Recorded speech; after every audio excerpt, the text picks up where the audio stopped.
Hello, I'm Martin. I practice systemic counselling therapy. I do internal family systems therapy, or otherwise known as parts work as well.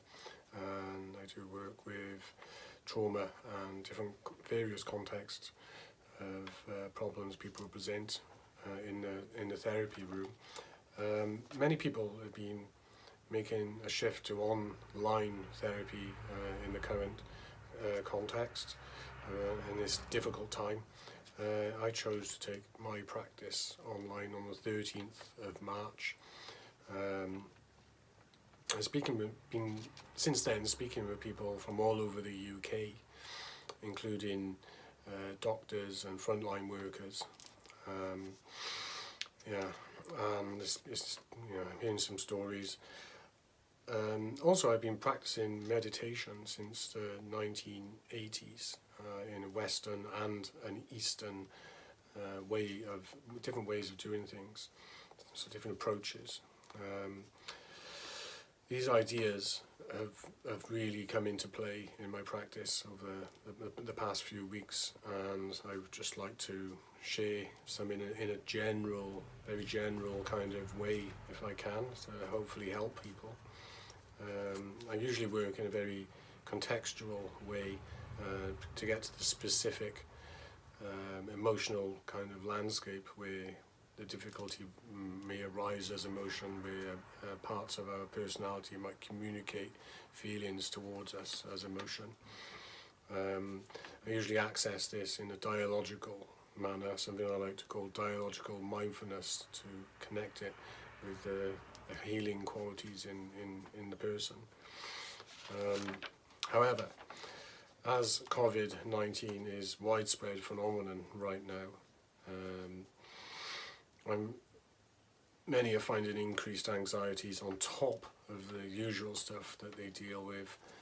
Some people are finding a relief from not having to be bound in the working context by working home as well. Sometimes this is building up as that novel kind of wears off the novelty. So I'm going to share some key technique in a very generalized way. One sort of idea is a typical thing that a nurse would do in a hospital. If someone was having a panic attack, they would assert to the patient to breathe in through your nose and out through your mouth. It's quite a common one. It kind of regulates your breathing. There's another way of doing that, it's called 7-11 breathing, whereas you breathe in for 7 seconds, out for 11.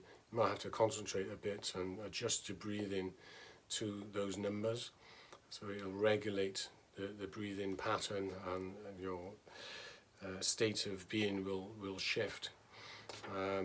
So once you can regulate the breathing into that 7-11 breathing pattern, and you find yourself calming down if you're in a panic. It's one of those things that, you know, if you're not in a panic and you try doing it, it won't mean anything. But if you are in a bit of a, you know, you're thinking of speeded up and etc., you probably notice it to be useful. So once you've regulated in 7-11 breathing, you can also take it a step further in a more mindful way, and that is something I call velvet breathing. So you further slow your breathing down, really slow it down, and focus on the sensations in your nostrils until you can really tune your focus to the tiny sensations as the air is moving in and out of your nostrils. So that might take some concentration and some practice and determination to do it. And once you can tune into those tiny sensations and slow your breath down, and it to the point that it feels like velvet, and you're in a place where you can't not be calm. So you can also feel the anxiety and all the other stuff, and you won't forget your thoughts, etc., but it'll be a side calm, so it'll kind of dissolve the impact and makes things easier. There is another step from there, to use that as a lens, but I'm not going to go into that in this video. So for the application of velvet breathing in practice, so that's something that would really be more beneficial in the dialogical context.